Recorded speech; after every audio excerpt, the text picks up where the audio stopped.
정부가 급등하는 서울과 수도권의 집값을 잡기 위해서 내놓은 9.13 대책과 9.21 대책 여파로 시장이 갈피를 잡지 못한 채 오락가락 흔들리는 모습을 보이고 있는데요. 주택 거래는 줄었고 집값은 좀 떨어졌을까요? 부동산 움직임의 방향이 언제쯤 명확해질까요? 이에 대한 자세한 내용 장한식 마스터와 함께 얘기 나눠보겠습니다. 요즘 부동산 뉴스에 계속 집중하고 계신 분들이 많이 계실 많죠. 거예요. 예, 실제로 저희 방송도 시청률이 많이 늘었거든요.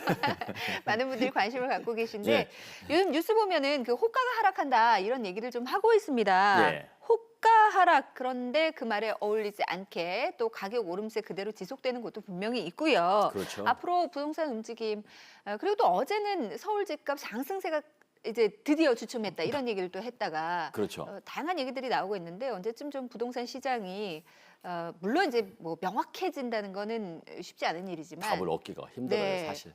그래도 우리가 어떻게 계획할 수 있는 때가 오는지 좀 궁금합니다. 예, 그런데 이제 이런 것들을 추측을 할 수 있는 것이 이제 각종 지표들을 이렇게 보면은 알 수가 있는데요.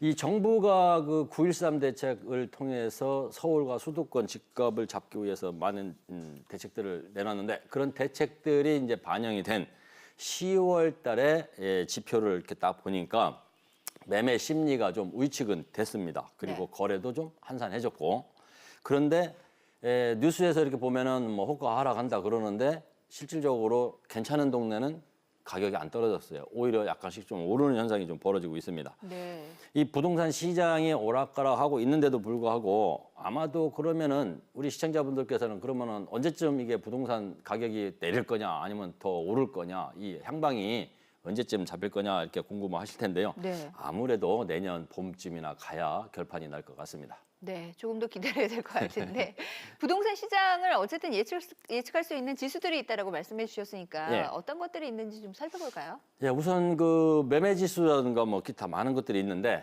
가장 좋은 그 판단 지수가 뭐냐면 이 매수 우위 지수라는 거예요. 매수 우위 지수라는 게 있는데 이 매수 우위 지수는 이제 0에서부터 200 이 구간이 있고요. 100을 넘어가면 매수자가 많다는 뜻이고 100이 미만이다. 그러면 매도자가 많다는 뜻인데요.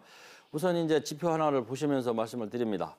예, 지난 6일 날 그 KB 국민은행 부동산 통계 자료를 보면요. 올해 10월 달 서울의 매수 우위 지수는 86.0. 그러니까 3개월 만에 이제 기준선인 100 아래로 이제 떨어졌는데요. 이 지수를 보면은 양도소득세 중과 조치가 시행되기 직전인 3월 달에는 103.9를 기록한 다음에 4월 달부터 7월 달까지 100 미만에서 유지되다가 드디어 8월 달에 다시 100을 넘어섰었죠. 그러다가 이제 10월 달에 다시 또 내려왔습니다. 특히나 이제 9월 달 그 발표 직전에는 무려 164까지 이제 올라간 형태가 되고 있는데 이런 거를 보면은 이제 매도자 우위 시장이 됐다 이렇게 볼 수도 있죠. 특히나 이제 대책 발표 이후에 매도자가 많이 늘면서 10월 달 이후에도 또 매수자가 다소 또 우위 현상이 또 이루어지고 있는 현 상황이다 이렇게 보시면 될 것 같아요. 그러네요. 지수 보니까 이제 한눈에 좀 변화를 좀 볼 수가 있는데 네.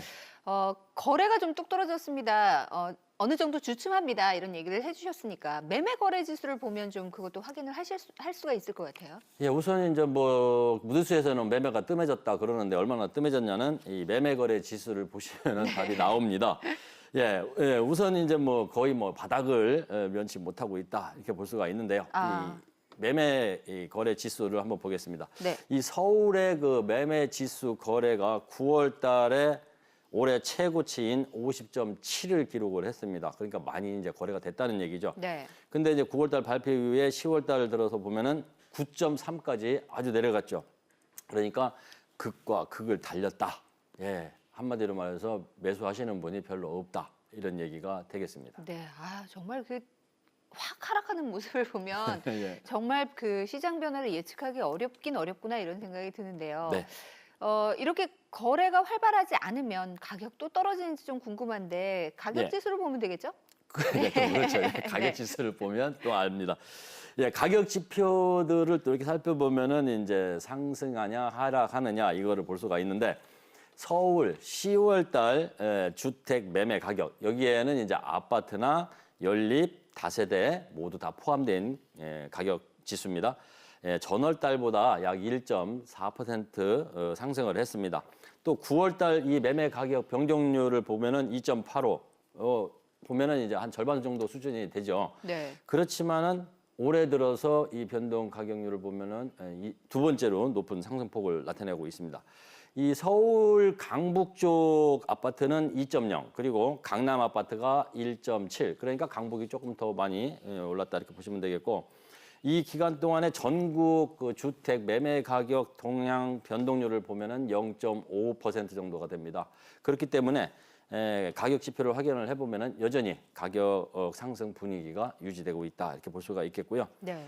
또 다른 그 가격 지표를 보는 게 뭐냐 이런 것들이 있는데 아무래도 이제 가격은 전국적으로 좀 상승세가 있고 수도권 위주로 많이 상승세가 이루어지고 있지만 특히나 이제 서울 아파트 평균 가격이 8억을 넘어갔습니다. 예, 8억 넘어갔죠. 그래서 이 가격이 평균 가격이 8억 429만 원이다 이렇게 되는데 이 규모별로 봐도 이제 이 서울에 같은 경우는 소형에서부터 중대형까지 모든 규모의 아파트 다세대 연립주택이 다 올랐다 이렇게 보시면 될 것 같습니다. 상승 흐름이 꺾인 곳은 아직 찾아보기 어렵고요.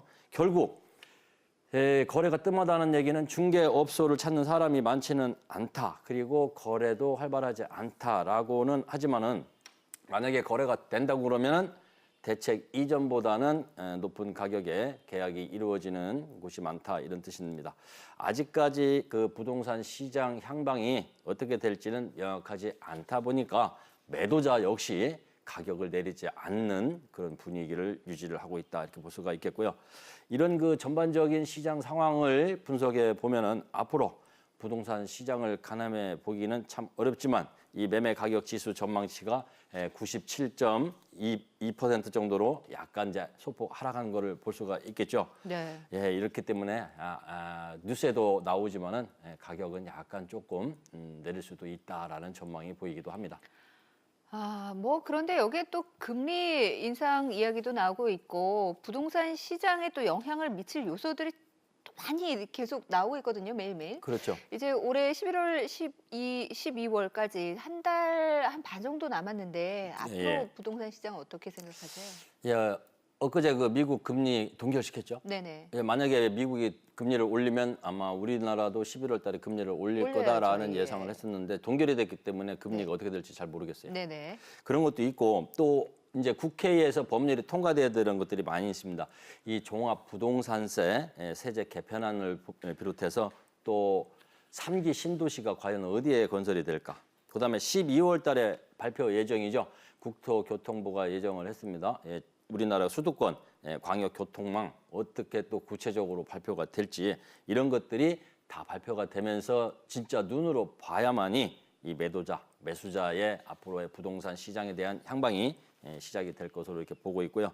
그렇지만 지금 현재도 거래는 좀 많이 이루어지지는 않지만은 이 매매 가격 변동률은 지금이나 연말까지나 별반 받을 게 없다 이렇게 예상이 되고 있습니다. 특히나 이제 지금까지 매매 가격이 많이 내리지 않는 지역은 대체적으로 입지가 좋은 지역이죠. 그렇기 때문에 입지가 좋은 지역에 매수하려고 받은 곳이 있다 그러면 과감하게 계약하는 뚝심도 발휘할 때가 아닌가 이렇게 생각이 됩니다.